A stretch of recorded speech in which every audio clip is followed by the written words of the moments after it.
welcome and good morning, everybody. How y'all doing today? Well, we're beginning a new series today, and I'm excited about it, but I want to tell you a story as we begin.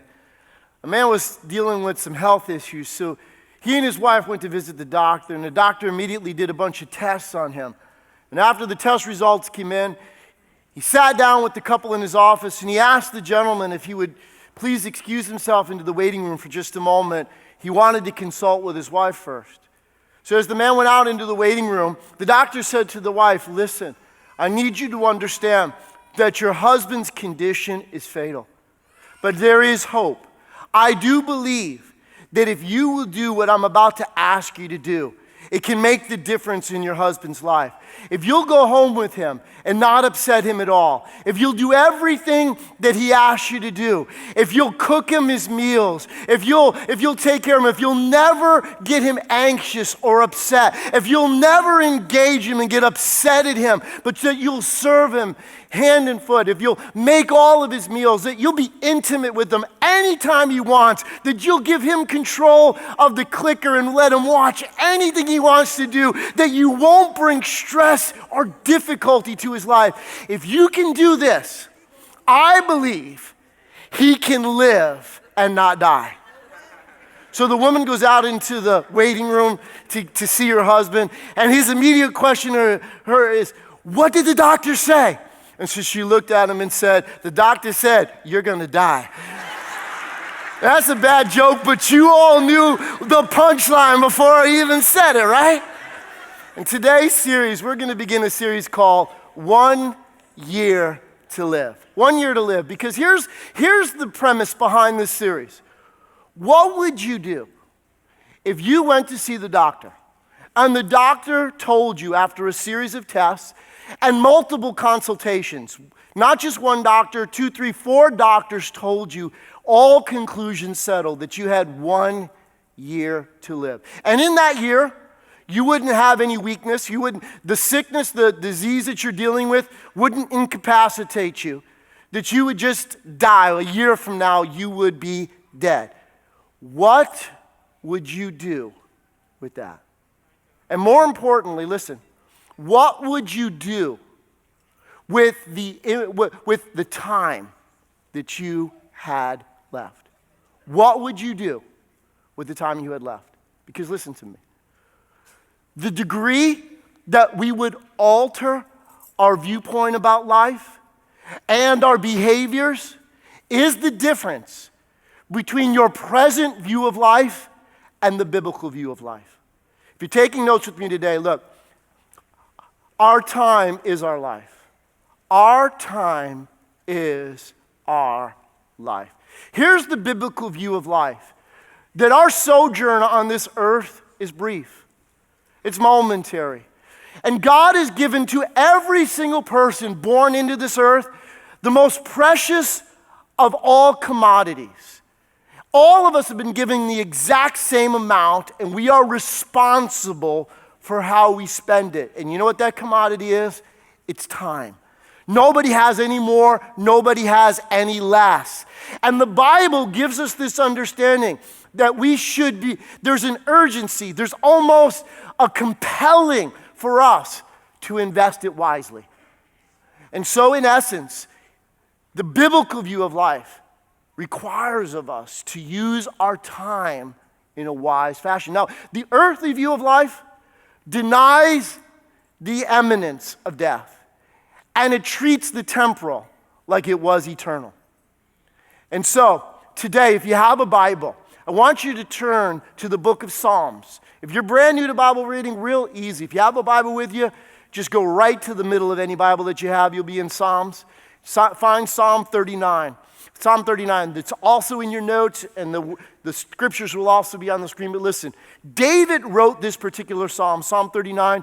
David was the second king of Israel, but he was their greatest king. He was a man the Bible describes as a man after God's own heart. He had an understanding. His intimacy with God gave him a perspective and the ability to grasp the things of God like few others.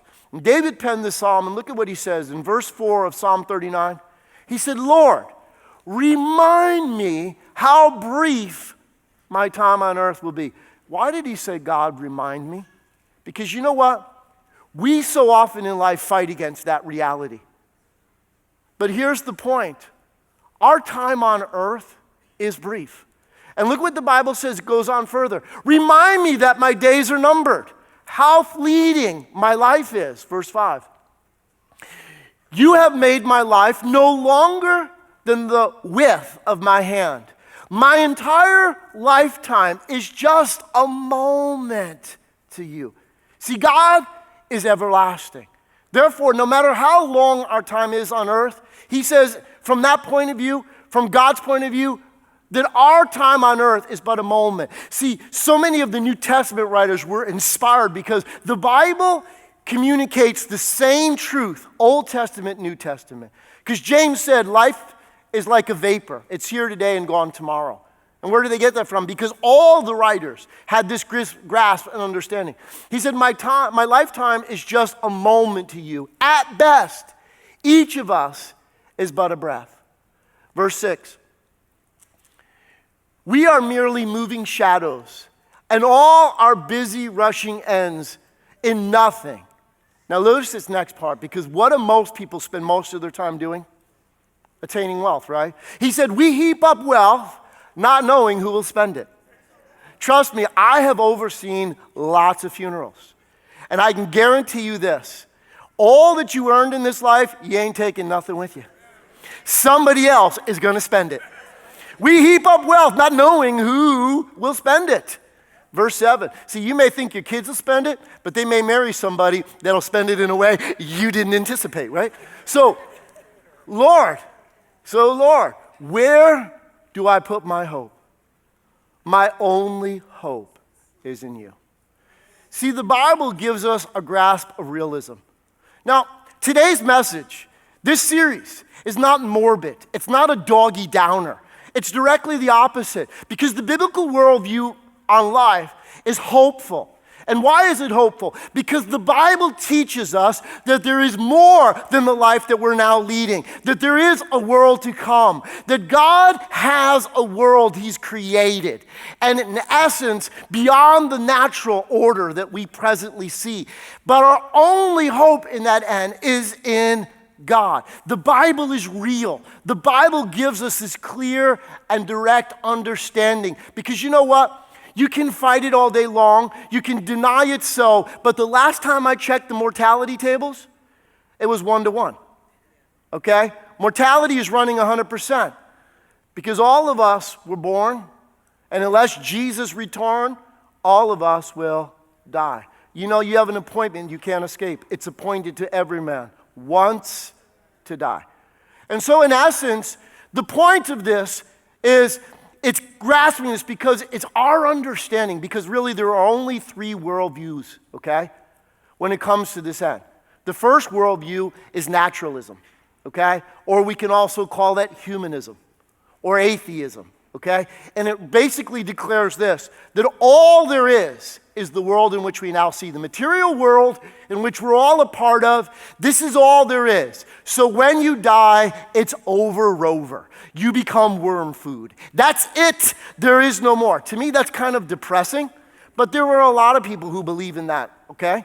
Now, there is a second worldview. The second worldview is spiritual. It says that there is more than the physical, material world. But in the spiritual worldview and in the Eastern world, many of the Eastern religions like Buddhism or Hinduism, they teach that it's impersonal. That basically what you're trying to gain is enlightenment. So that when you reach what they call nirvana, you're kind of absorbed into this state of consciousness. That God is just impersonal. That it's really just this cosmic consciousness that's around us and in us and through us and in everything, okay? But the third worldview is the biblical worldview. And the biblical worldview teaches that there is a personal creator God. And he created us to experience life eternal. That's why Jesus came. Jesus came that we might have life. That God so loved the world, he gave his one and only Son. Why? That whoever would believe in him would not perish, but could have everlasting life. The biblical worldview provides hope. The biblical worldview gives us a clear understanding that there is more than the present age in which we live. There is a world to come. Because in the first worldview, it ends in annihilation. In the second worldview, it ends in reincarnation, which is constant cycle of trying to gain absorption into consciousness. And the third worldview teaches us that there is a resurrection, which is why there's hope. And so in essence, you and I need to see it because why? Our worldview shapes our perspective. And our perspective shapes our priorities. And our priorities shape our practice. So in other words, our worldview are beliefs that we hold. And they shape the way in which we look at our world. And the way in which we look at our world defines our priorities and ultimately our behaviors. So your beliefs affect your behaviors. And that's why there are many people, listen to me, there are many people who say they believe the Bible is true, but the way in which they actually live their lives, they defy what the Bible teaches is true at all. Because they live for the temporal instead of the eternal. They live like there's never going to be an eternity to which they will have to deal with. And so in essence, what we need is a paradigm shift. Now, what is a paradigm? A paradigm is a belief system. It is a perspective about life that's shaped by presuppositions and beliefs that you hold. It's kind of the lens that you look at life through. And there are times in life when you can experience a paradigm shift. Now, let me give you an example of what I'm talking about. In 1492, almost everybody on this planet believed the world was flat. Okay? And therefore, sailors were afraid to sail too far out into the ocean because they believed that they could sail off the edge. Okay? So people sailed only close to the shores. They tried to keep the shore in line. And when they were looking at it, because there was this fear of the world was flat and you could fall off of it. But a man named Columbus came along and he had a different worldview. Columbus said the world was round. And he believed that you could actually get to India, not having to travel east over land, that you could sail west over the sea and land in India. Now, the one premise that he was missing is that there was continents that were in the way of it. But his general premise was true, that the world was round. Now, notice how revolutionary that was in the behaviors of mankind, okay? But let me give you a more personal one to understand it. Imagine with me, you're on the subway in New York City. And as you're sitting there, you see a man who has two children. One approximately 8, the other is approximately 10, and these kids are out of control. I mean, they're just going, they're doing their own thing, and the guy seems oblivious, totally detached, and you're sitting there getting upset. And you're looking at it and go, why doesn't this man deal with his kids? Do you know, this is the problem in our world. These parents that basically let their kids do anything they want to do, look at the way they're acting, look at all the other pastors, and you're getting upset. Your inner premise, your perspective on this matter, finally, you get so upset that you walk over to the man and you say, excuse me, sir, can you deal with your children? And the man kind of comes out of his stupor and he goes, excuse me, I'm so sorry. We just came from the hospital. My wife just died after a long battle with cancer. My children haven't been able to see their mother very much other than the very brief hospital visits that we've had. And now they're trying to process the realization that their mother is gone and I'm not really sure what I'm going to do and where we're going to go from here. Now let me ask you a question. Would that change your outlook on that event? That is a paradigm shift. So in essence, you and I, we battle two separate paradigms in the world. We battle the paradigm of the temporal, and we battle the paradigm of the eternal. Which one will we live for? Because so often, we act like the things that are temporary will last forever, and we act like the things that will last forever don't really matter. And we're in this constant war, this constant tension. Which one will we live for? Which outlook on life will shape our beliefs? will shape our priorities and our practices. So in essence, that's where this series is going. Now let me give you an illustration of this. Kathy and I were determining where we're going to go for family vacation this year.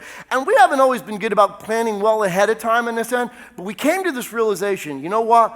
We have right now a sophomore in high school, and we have one child that's about to graduate middle school and become a freshman in high school, which means this: how many family vacations will we have left? So we went about planning, and I'm not going to tell you how crazy our worlds are because we are the consummate over-planners. We searched and looked and went through this and where are we going to go and what we're going to do there and all the rest. And finally, when we were crafting this, we decided on our plans, where we were going to stay, made our reservations, made our flights, made sure that we had transportation from the airport to the hotel and from the hotel back to the airport, all the preps, all the planning. So, right, we're ready to go on vacation, right? Now, how wise would it be if we headed out on vacation and we forgot to pack? We would get to where we were going totally unprepared for what we had planned to experience, right? Because we would probably have no money to do anything there. We would have no clothes to wear. And we would probably forget our friends and family we wanted to take along with us, right? Now think about this for me. Everybody's heading somewhere spiritually. The question is, are you prepared? Because do you know, we can arrive in heaven with no money. He said, Pastor, again, you're really off the deep end. No. Jesus said this: lay down up for yourselves treasures on earth, where moth and dust corrupts and thieves break through and steal. He said what? Lay up for yourselves treasures in heaven, which means you can send things forward. When you obey God with the resources that He has entrusted to you today, not only does it provide wisdom in the present, it has eternal ramifications. But most of us act like that is absolutely not true at all. And we will owe accountability to God to how we manage the resources that He's put under our care. Why? Because when you have an eternal point of view, you realize, here's another thing: will we take our friends and family with us to heaven? See, as long as you don't share your faith, you could arrive there and not be with the people that you love most. You could be there in a sense going, oh my goodness, why aren't my friends? Why aren't my family? Why aren't the people that matter? Because if you never truly lived with an eternal point of view, you may take nobody with you where you're heading. And you may show up there with nothing to wear. Now you have really gone off the deep end, Pastor Ken. No. The Bible teaches us that when we obey God, when God places things on our heart to do, and we are obedient, the Bible says in heaven, okay? Book of Revelation is clear about this. We are clothed in the garments of righteousness. Some of y'all are going to be streakers in heaven because you ain't got. Some of you guys are going to be loincloth wearers because you ain't obeying God. We're putting it off for someday in the future. You know, I got to work right now. I got to take care of this. And we allow the temporary to act in our lives like it really is the eternal. And we're all go unprepared because listen, let me illustrate this further. See this rope here?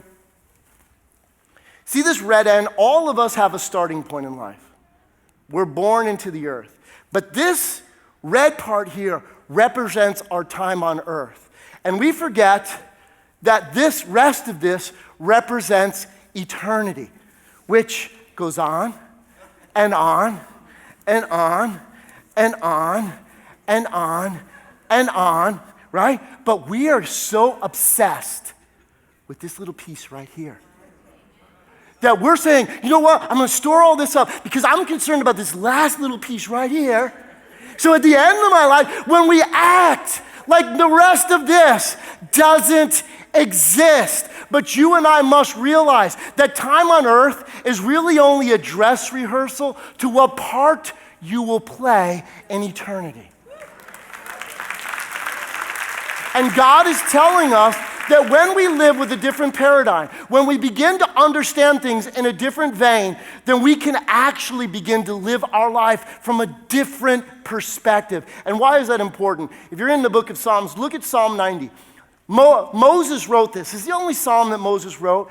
And with all the intimacy that Moses attained with he and God, this is a perspective about life that Moses left for us to understand. And sometimes, the people who are older in life, the Bible gives us a clear understanding. The people who are older have a sense of wisdom that we would be wise to listen to. But I call this the crazy, sense of humor of God, is that when we're young, we think our parents are dumb and ignorant and they don't know what they're talking about. Then all of a sudden we get older and realize how stupid we were, that they actually knew. And then what happens? We have eyes looking at us, think we're dumb and don't know what we're talking about. And it goes on. So listen, Moses leaves us these words. He says, our days may come to 70 years or 80 if our strength endures. Yet the best of them are but trouble and sorrow. And I don't care whose person's life you're talking about. All of us have troubles and sorrows we deal with, some more, some others, but nobody has a troubleless life, okay? For they quickly pass and we fly away. See the things that inspire some of the Psalms and things that we sing about? You ever know that song, I'll Fly Away? Where'd that come from? Right here. It's inspired by it. Because Moses said, guess what? It's going to pass quickly and then we'll fly away. It goes on to say in verse 11, if only we knew the power of your anger. Your wrath is as great as the fear that is your due. Listen, this particular verse, translating it from Hebrew into English is very challenging. In fact, you can read 10 different translations of this particular verse and find it so many different ways because it's difficult. But let me give you the gist of what he's communicating here. And that is this, in simplicity. If we saw God as he truly is, we would give him the respect and the honor that he is due. If we really, that's our problem in life. We don't see God in the right light. Therefore, we don't respect and honor him for who he is. Because if we understood who he was, we would live differently. We would reproach him differently. We would go about it. Because do you know what the fear of the Lord is? Let me help you in simplicity. Fear of the Lord is this. It's acknowledging and reverencing God for who he is, whereby that you would submit to him. Because the wisest thing you could do in life is doing God's will. That is how you make meaning out of life. And so Moses gives us this, and in verse 12, this is so key. Here is a principle that he teaches us that we need to gain, okay? He said, teach us, Lord. This is not something that comes intuitively because we live our lives. I used to be in insurance years ago. Do you know the one insurance that nobody ever wanted to talk about? Life insurance, right? We act like it's never going to happen. But do you know, I used to tell people, listen, it can be a selfish approach to life because the people that you love who rely on you, this is a way you can plan for it. This is a way you can be assured they're taken care of. It's one of the most unselfish gifts you can provide for your family. And Moses said, teach us to number our days. That why? That we may gain a heart of wisdom. In other words, when we begin to look at life in this way, it gives us wisdom. Do you know what wisdom is? Wisdom is the ability to use knowledge in the most proficient way. It gives us the ability to know how to handle things in the right and proper way to make the most out of them. Because here's the deal. We are all mortal. You know what that means? Our mortality means we're all in a state that we have an appointment. We will all die, right? And here's something that all humanity has in common. I don't care if you go to a cemetery in China, India, South America, Europe, or North America here. What you find in every cemetery is this. At every tombstone, there are 2 dates and a dash. The date you were born, the date you died, and the dash, which represents the in-between time. Now listen to me. You can't control the date you were born. You have no control over that, okay? And you can't control the day you die. Yeah, I mean, if you commit suicide, don't get me wrong, but listen, I'm talking about this, okay? In a right mind, you don't know when you're going to die, right? But you know what you have full control over? The dash. And that's what this series is about, because I want you to learn to live the dash to the fullest. because life is a gift from God. And the way you say thank you for what he has given you is the manner in which you approach it, the manner in which you live it, the manner in which you go about it. Because all of us are mortal, but we need to be reminded. In fact, in 1989, there was a movie that came out called The Dead Poets Society. I believe Robin Williams, one of his most brilliant roles that he played, but he was an English professor in an all-boys boarding school. And he tried to get his students to help understand this perspective. Watch this clip with me. Mr. Pitts. It's a rather unfortunate name. Mr. Pitts. Where are you? Mr. Pitts, will you open your hymnal to page 542? Read the first stanza of the poem you find there. Gather ye rosebuds while ye may, old time is still a-flying, and this same flower that smiles today, tomorrow will be dying. Thank you, Mr. Pitts. Gather ye rosebuds while ye may.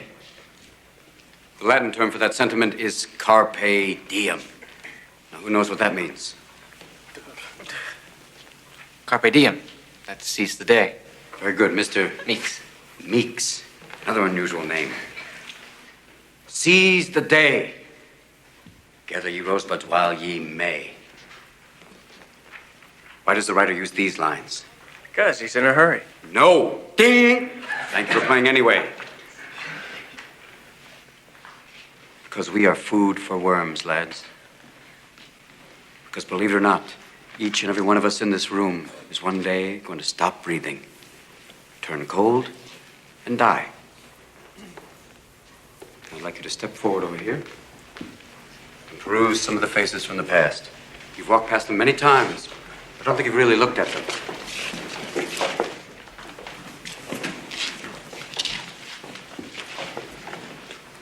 They're not that different from you, are they? Same haircuts, full of hormones, just like you. Invincible, just like you feel. The world is their oyster. They believe they're destined for great things, just like many of you. Their eyes are full of hope, just like you. Did they wait until it was too late to make from their lives even one iota of what they were capable? Because you see, gentlemen, these boys are now fertilizing daffodils. But if you listen real close, you can hear them whisper their legacy to you. Go on, lean in. Listen. You hear it?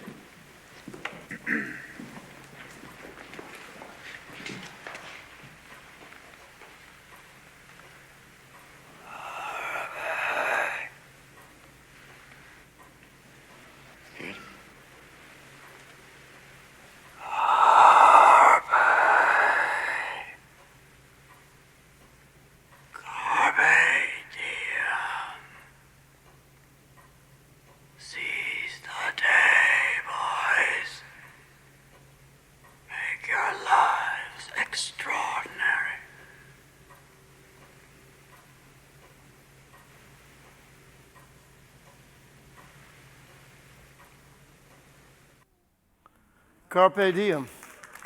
Yeah. Make your life extraordinary. See, all of us have control over the dash. What will we do with it?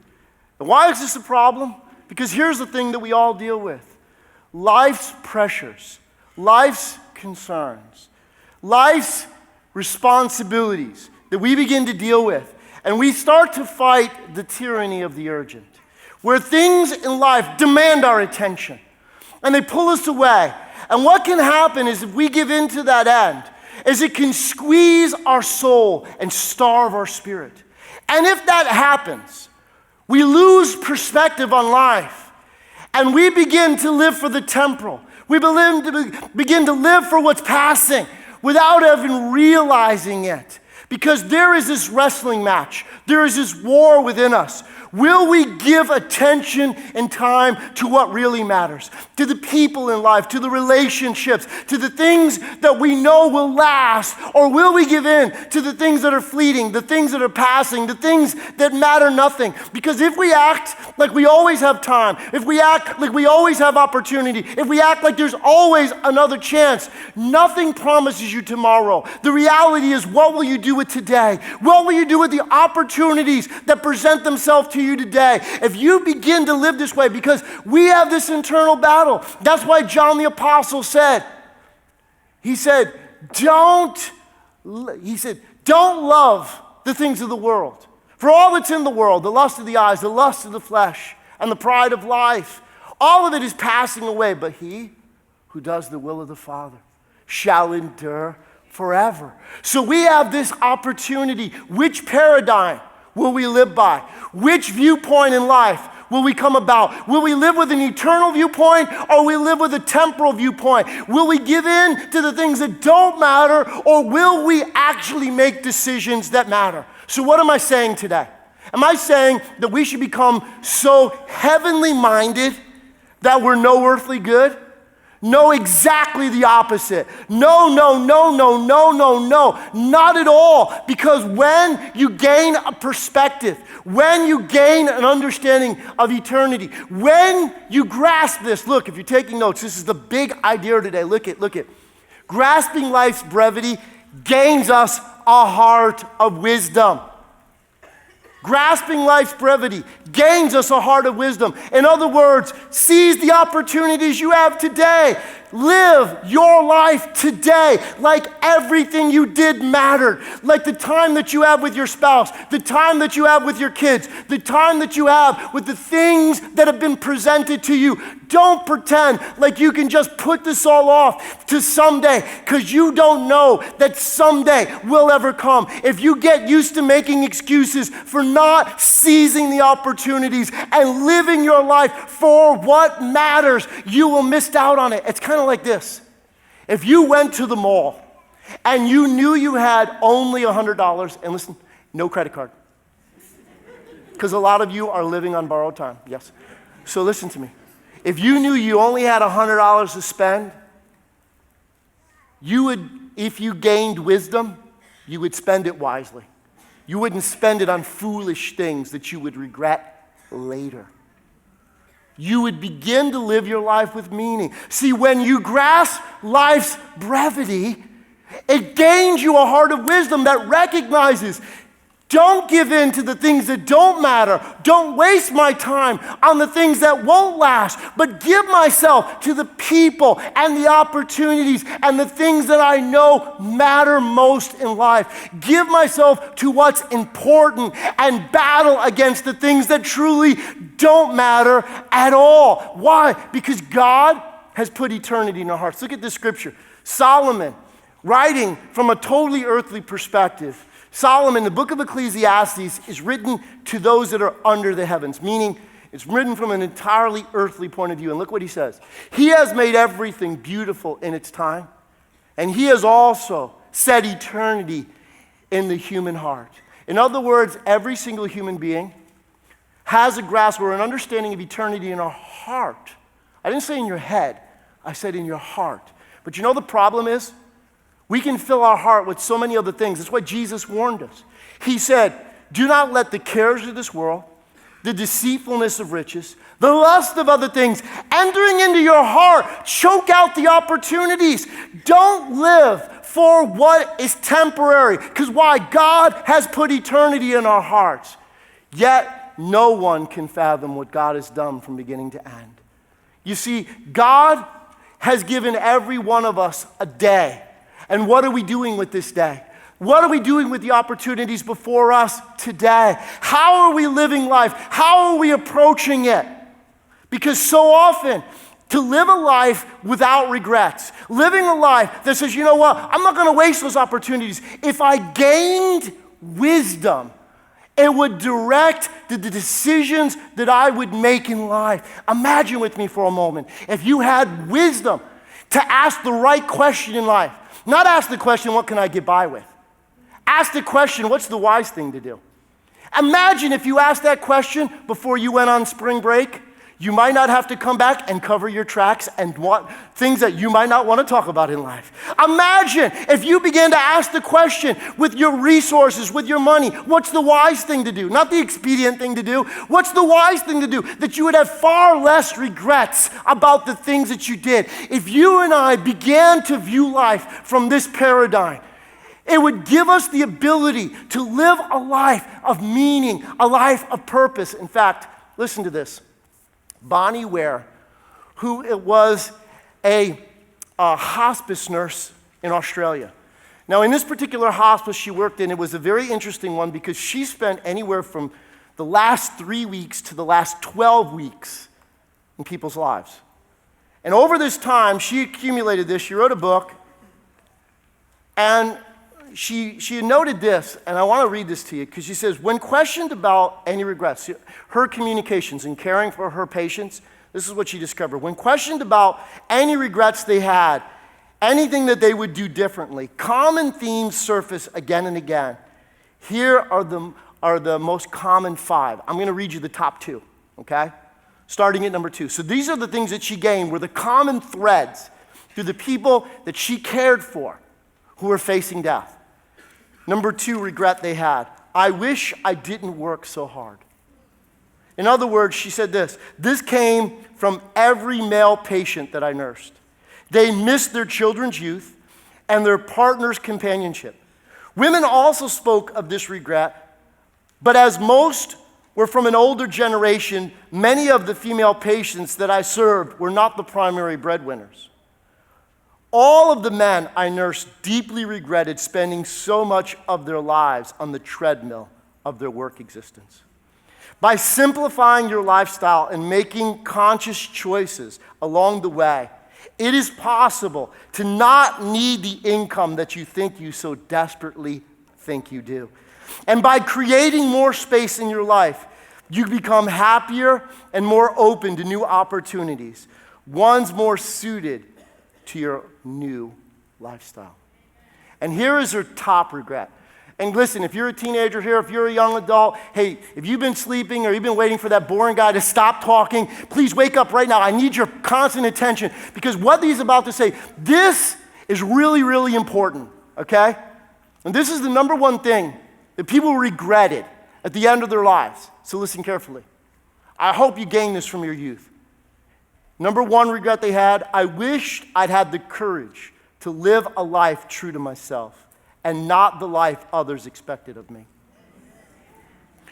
This was the most common regret of all.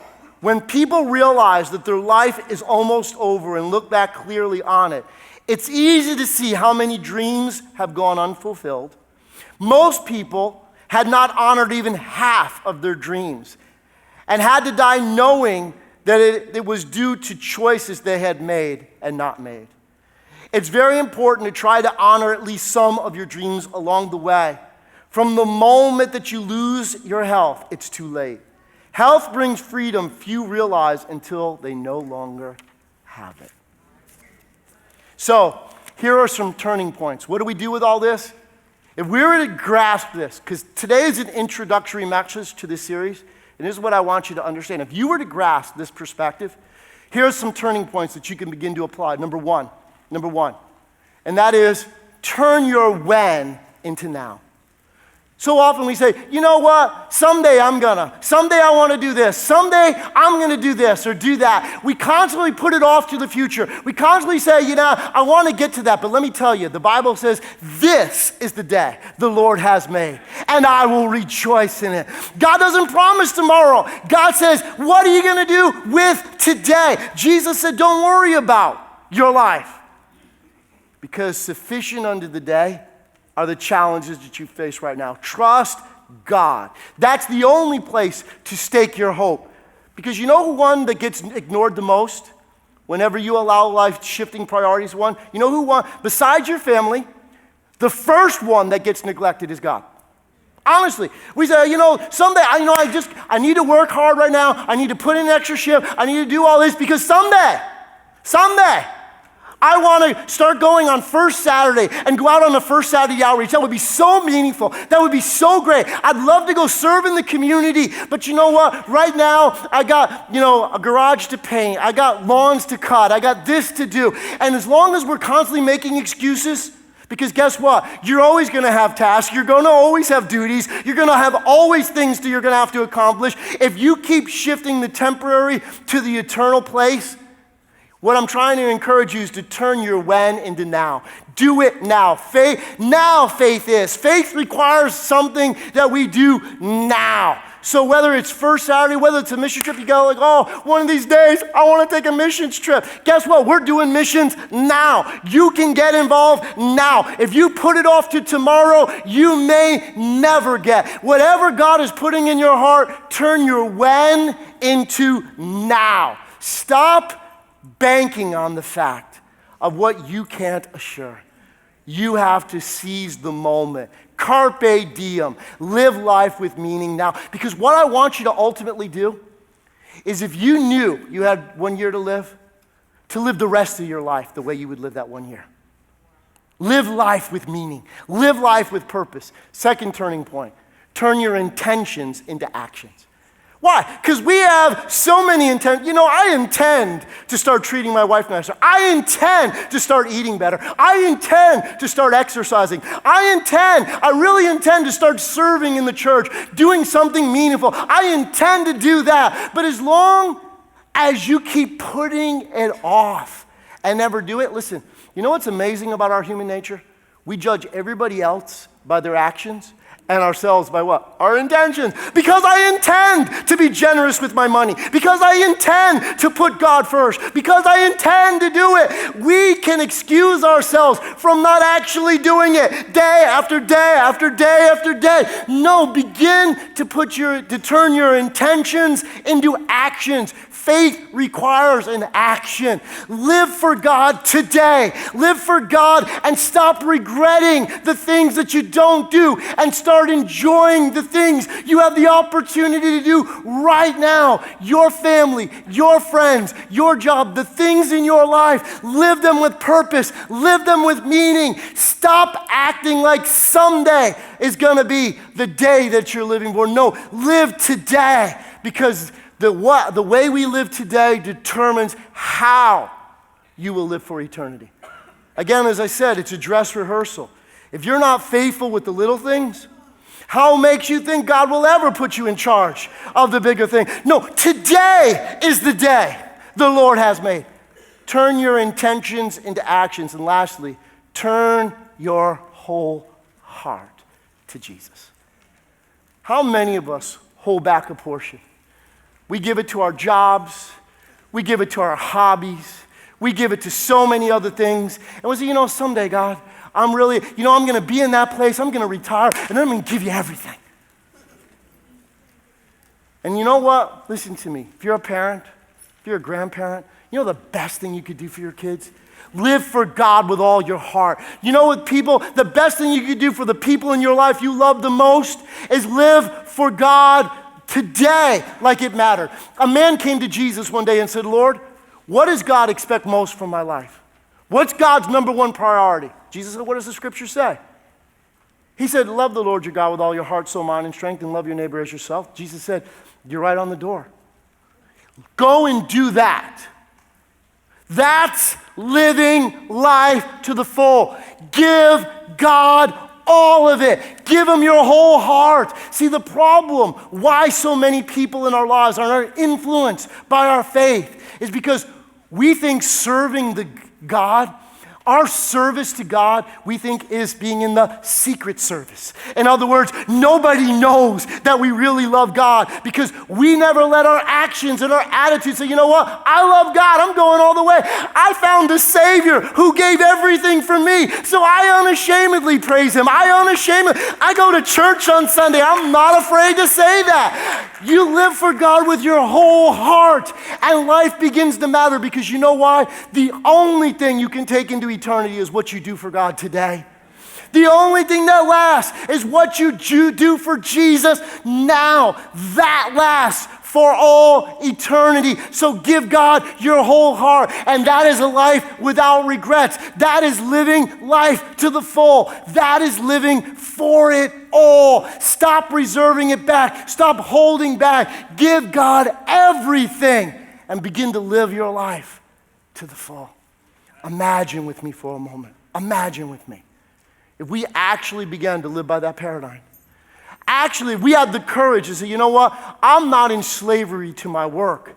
I'm not going to give I'm going to go. Listen to me. I'm not saying you need to do whatever you need to do at work, because if you don't do what you're supposed to do at work, what you're paid to do, you should get fired.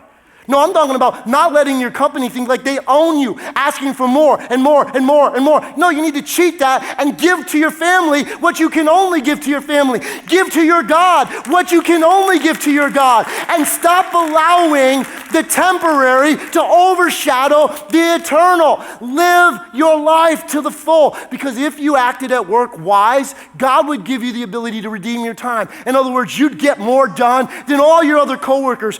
And you would stop having all those frequent meetings at the water cooler and wasting time in areas. You would live life with purpose. You would give God everything because you'd be living to the glory of God and knowing that everything I do glorifies God. So he would make you fruitful in every good way. And it wouldn't require the things that God doesn't demand of it. You could actually put boundaries around your life. You could live your life with purpose and meaning. And that's what I'm wanting you to grasp. That's what this series is all about. That to live the rest of your life as if you only had 1 year to live the rest of your years with that sense of abandonment. That God, I'm going to take the eternal and make it the paradigm that I look at life through. I am going to act like today matters for the rest of my life. That I am going to live for what really is meaningful and important, and you can live a life, listen to me, without regrets. You live a life to the full. You live a life not crying and saying, I wish I had, I wish I didn't, No, you can live your life going, I have left a legacy for those who follow me, that it is never an empty investment to give God everything. Because God is eternal. Bow your heads and close your eyes. Let me pray for us today. Father in heaven, give us the courage to take this to heart. To not be bummed out that we came to church today and, oh my God, I could have slept in. Why is he going to talk about this? It's so morbid. It's so... No, but God, today, give us the ability, as Moses said, teach us to number our days that we may gain a heart of wisdom. That we would start looking to invest our time in the wisest way, to give ourselves to the things that matter most, to live a life to the full, to live a life that matters, to live a life that we never have to look back and say, man, I wish I could have, I wish I did, but live it all out. And today, Lord, I give you my whole heart. I'm not holding anything back. I'm not reserving anything. I'm not waiting to someday. I'm turning my when into now. I'm turning my intentions into my actions. Today, Lord, I'm living life to the full.